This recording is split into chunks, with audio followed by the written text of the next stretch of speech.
Welcome back दोस्तों। तो मैं आप सभी के लिए वन स्टेप टूवर्ड फ्रीडम के लेटेस्ट एपिसोड की एक्सप्लेनेशन के साथ हाजिर हो चुका हूं। और अगर आप सभी लोगों ने अभी तक हमारे चैनल को सब्सक्राइब नहीं किया है तो डू सब्सक्राइब। साथ ही साथ इस एपिसोड में आपको बहुत ज़्यादा मजा आने वाला है, इसलिए आप सभी लोग एंड तक बने रहना। तो इस एपिसोड की स्टार्टिंग में हमें दिखाया जाता है जेन, बूजी और लन किंग को। साथ ही यहाँ पर हम फर्नेस स्प्रिट और वही होली फॉक्स को देखते हैं, जहाँ पर जो होली फॉक्स और फर्नेस स्प्रिट होती है वह एक दूसरे के साथ खेल रहे होते हैं। यहाँ पर हमें जिन को दिखाया जाता है जो कि किसी नाव में बैठकर कहीं पर जा रहा होता है। यहाँ पर इस नाव को और कोई नहीं बल्कि बूजी अपनी पावर का यूज करते हुए चला रही होती है।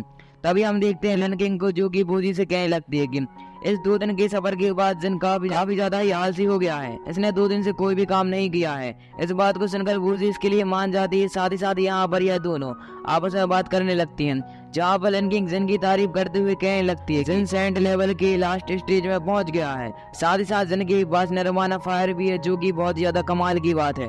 इसलिए जिन चाहे तो हमारे आने वाले वक्त में काफी ज्यादा ही हेल्प कर सकता है। साथ ही इस पूरी की पूरी जर्नी में जिन ने कम से कम 3 से 4 बार मेरी जान बचाई है।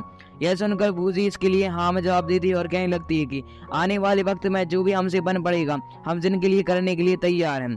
इस तरह में दिखाया जाता है कि जो फर्नेस स्प्रिट और फॉक्स जो होती है वह एक दूसरे के साथ खेल रहे हैं, जहाँ पर फर्नेस स्प्रिट फॉक्स से कहने लगती है कि तुमसे बदबू आ रही है, और ऐसा कहकर वह जिन के पास आ जाती है। इस तरह में लन किंग और बूजी को दिखाया जाता है जो कि जिन के बारे में ही बात कर रहे थे, जहाँ पर लन किंग बूजी से कहने लगती है कि जिन ने जो अपनी टीम यानी कि उस लड़की को रिकार्नेट किया है, क्या वह जिन की प्रेमिका यानी कि लवर हो सकती है। इस बात को सुनकर बूजी हाँ में जवाब देती है और कहने लगती है कि अगर वह जिन की लवर ना होती तो जिन यहाँ पर इतना ज्यादा खतरा मूल क्यों ही लेता। पर इनको पता नहीं कि भाई तो जिनकी सर्वेंट है, जिनकी पास तो इतनी ज्यादा है कि क्या बताएं। फिर हमें दिखाया जाता है कि फर्नेस स्प्रिट सीधा जाकर जिनके ऊपर बैठ जाती है और जिनको एक पिल देती हुए कहने लगती है कि तुम इसको खा लो, क्योंकि मुझे लगता है कि तुम काफी ज्यादा लेजी हो चुके हो। जबकि दूसरी तरफ जिन को दिखाया जाता है जो कि वहां पर एक होली फ्लावर लेकर आ चुका था, और यह देखकर जो फर्नेस स्प्रिट होता है वह कहने लगता है यह तुम्हें कहाँ से बना। इसकी सहायता से काफी ज्यादा अच्छी पिल्स बनाई जा सकती है जो कि 8th लेवल की होंगी। यह सुनकर जिसके लिए एग्री हो जाता है और वह कहने लगता है हाँ यह मैंने तुम्हारे लिए ही बचा कर रखा हुआ है। जबकि दूसरी तरफ उनकी नाव के पीछे एक अन्य नाव को देखते हैं, जहाँ पर 2 बंदे बात कर रहे थे और वह कहने लगते हैं कि हमें इनको टेलीपोर्टेशन अरेना को क्रॉस करने से पहले ही जान से मार देना चाहिए। और ऐसा कहकर जैसे ही वह दोनों बंदे सामने मारने वाले होते हैं जिनकी नाव को, आपको क्या लगा कुछ और को? नहीं। तभी हमें दिखाया जाता है कि जिन अपनी पावर का यूज करते साथ ही उन दोनों की नाव को दूर कर देता है, जिसकी वजह से टेलीपोर्टेशन अरेना के बाहर वह पहुंच चुके थे। यह देखकर फर्नेस स्प्रिट कहने लगती है कि यह तो बहुत ज्यादा कमाल का था, क्योंकि वह अटैक करने ही पावर जिन ने उन्हें दूर कर दिया।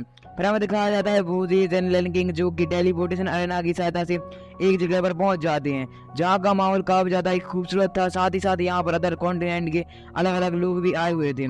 तभी हम देखते हैं कि जिनके ऊपर से एक लड़की जो कि एक बर्ड पर बैठी हुई उड़कर निकल जाती है। इस तरह हमें एक नाव में दिखाया जाता है जहाँ पर बहुत सारे बॉक्स थे। तभी एक बंदा दूसरे से कहने लगता है कि इन सभी को यूनिकॉर्न टावर पर ले चलो, क्योंकि वहां पर जाकर इन सभी ट्रेजर्स की नीलामी यानी कि यहाँ पर एक ऑक्शन हाउस क्रिएट होने वाला है।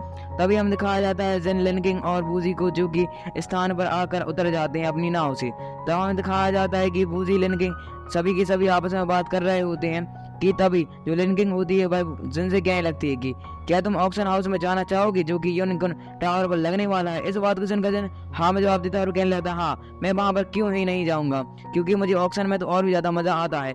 साथ ही मुझे वहां पर जाकर एक काम भी करना है। इस बात को सुनकर लन किंग क्या में जवाब देती है और कहने लगती कौन सा काम। तो हम देखते हैं कि जिन उसको कुछ भी नहीं बताता, पर साथ ही यहाँ पर लन किंग जिन से कहने लगती है कि तुम ऑक्शन हाउस में जाते रहो, क्या तुम्हारे पास कुछ पैसे हैं। यह सुनकर जिन कहने लगता है अरे मेरे पास तो पैसे हैं ही नहीं। तभी हम देखते हैं लन किंग को जो कि कुछ पैसे जिन को ऑफर कर दिए। तो जिन बड़ा एटीट्यूड में, मैं एक बहुत ज्यादा बड़ा यानी कि होशियार बंदा हूँ जो कि किसी भी लड़की के पैसे बिल्कुल भी नहीं लेता, इतने ज्यादा गरीबी के दिन भी नहीं आए हैं। और ऐसा कहकर जिन आगे जाने लगता है, पर तभी उसे रियलाइज होता है अरे भाई मेरे पास तो बिल्कुल ही पैसा नहीं है। तो वह तुरंत लन किंग के पीछे आकर उसके हाथ से पैसे की बोतल लेकर वहां से भाग जाता है। यह देखकर बूजी, लन किंग दोनों की दोनों ही हंसने लगती हैं। फिर हमें ऑक्शन हाउस में दिखाया जाता है जहां पर ऑक्शन हाउस की लेडी बैठी हुई थी। तभी हम देखते हैं कि उनके सामने एक बंदा आ जाता है जो कि इस लेडी को रिश्वत देने के लिए आया था, क्योंकि वह ऑक्शन हाउस से पहले ही किसी प्रकार के ट्रेजर को हथियार लेना चाहता था। इसलिए हम देखते हैं कि वह लेडी आते साथ ही उस बंदे के पास पहुंच जाती है। तो बंदा जैसे ही उनको रिश्वत देने का ट्राई करता है तो वह अपना चाबुक बाहर निकाल कर उस पर अटैक करने के लिए जैसे ही आते हैं कि रास्ते में आ जाता है अर्जन, जो कि आते साथ ही उस चाबुक को अपने हाथों से रोक लेता है। और यह देखकर उस लेडी को काफी ज्यादा गुस्सा आने लगता है और वह कहने लगती, तुम कौन हो, और सबसे पहली बात, जो भी मेरे रूम में बिना पूछे और मुझे रिश्वत देने के लिए आएगा तो मैं वहां पर उसे पूरी तरह से जान से मार दूंगी।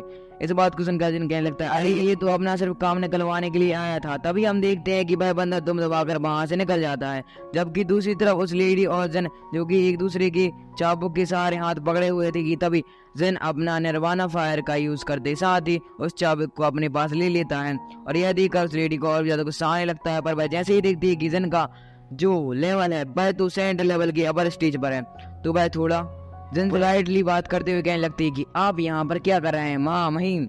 इस बात को सुनकर जिन कहने लगता है, अच्छा तो इसकी पूरी की पूरी जो लैंग्वेज थी वह पूरी की पूरी ये चेंज हो चुकी है। जबकि दूसरी तरफ हम जिन को देखते हैं जो कि उस लेडी से कहने लगता है कि तुम्हारा कोई यूनियन टावर में एक यंग मास्टर भी हुआ करता था जिसका नाम चेंग था।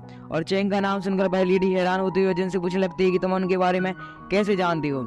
यह सुनकर जिन और भी इन्फॉर्मेशन बताते हुए कहने लगता है कि चेंग हजारों सालों पहले एक डीमन वैली में गया था जहाँ पर वह काफी ज्यादा इंजर्ड हो चुका था और उसका इलाज अभी तक संभव नहीं हो पाया, इसलिए वही के रूम में बैठा रहता है। और यह सुनकर वह लेडी काफी ज्यादा हैरान हो जाती है, साथ ही साथ वह जिन से कहने लगती है कि पर आप यहाँ पर किस लिए आए। तो हम जिन को देखते हैं जो कि उस लेडी को ऑफर देते हुए कहने लगता है कि मेरे पास एक स्पिरिचुअल पेल है। और वह स्पिरिचुअल पेल को जैसे ही दिखाता है तो वह लेडी बहुत ज्यादा हैरान हो चुकी थी और वह कहने लगती है कि मास्टर ये मुझे पेल आप दे दीजिए, इसके बदले में यूनियन टावर में जितने भी ट्रेजर हैं और वो आप उनमें से चूज कर सकते हैं और आप उनमें से किसी भी ट्रेजर को ले सकते हैं, चाहे वह कितना ज्यादा भी रेयर हो, क्योंकि मुझे ये पेल चाहिए। और हम देखते हैं जिनको जो कहने लगता है एक वर्ष से तुम्हारे मास्टर की इंजरी ठीक नहीं हो पाएगी, क्योंकि इसके लिए क्या क्या चाहिए, हजारों सालों का कल्टीवेशन, साथ ही साथ एक हजारों साल पुराना फर्नेस और एक ऐसा व्यक्ति जिसके पास एल्केमी की कुछ ज्यादा अच्छी जानकारी हो जिससे कि वह बिल को रिफाइन कर सके, और बहुत सारे ट्रेजर्स। इस बात को सुनकर वह लेडी कहने लगती है, हाँ मैं इसके लिए तैयार हूँ, मैं आपको सब कुछ प्रोवाइड कर दूंगी। फिर हमें दिखाया जाता है जन को जो कि उस लेडी के स्टार पर जाकर उन सभी ट्रेजर्स को देखने लगता है। अभी वह लेडी जन के पास आते हुए उससे कहने लगती है कि प्लीज आप मेरी हेल्प कीजिए, मुझे अपने यंग मास्टर को फिर से रिकवर करना है। इस बात को सुनकर जन कहने लगता है कि मैं तुम्हारी इसमें हेल्प तो करने के लिए तैयार हूँ, पर मेरी कुछ कंडीशन है। यह सुनकर उस लेडी इसके लिए एग्री हो जाती है, वह कहने लगती है आपकी जो भी कंडीशन है उसके लिए मैं पूरी तरह से एग्री हूँ, बस आप मेरे यंग मास्टर को जिंदा करने के लिए मेरी हेल्प कीजिए। और उसके ऐसा कहते ही हमारा ये पार्ट यहीं पर एंड हो जाता है। इसका नेक्स्ट पार्ट जब भी आएगा तो मैं सबसे पहले अपलोड कर दूंगा। Thank you for watching and keep supporting. मिलते हैं नेक्स्ट वीडियो में। और अगर आप सभी लोगों ने अभी तक हमारे चैनल को सब्सक्राइब नहीं किया है तो डू सब्सक्राइब, क्योंकि आपको इस चैनल पर लेटेस्ट एपिसोड की एक्सप्लेनेशन सबसे पहले देखने के लिए मिलती है। तो आप लोगों का भी फर्ज बनता है कि आप लोग सपोर्ट कीजिए और लेफ्ट वाली वीडियो पर क्लिक करके आप 10,000 वर्ल्ड और स्पीड शॉट के लेटेस्ट एपिसोड को भी वॉच कर सकते हैं। साथ ही साथ अगर आप मेन चैनल से आए तो प्लीज सब्सक्राइब जरूर से ही कर लेना। Bye bye.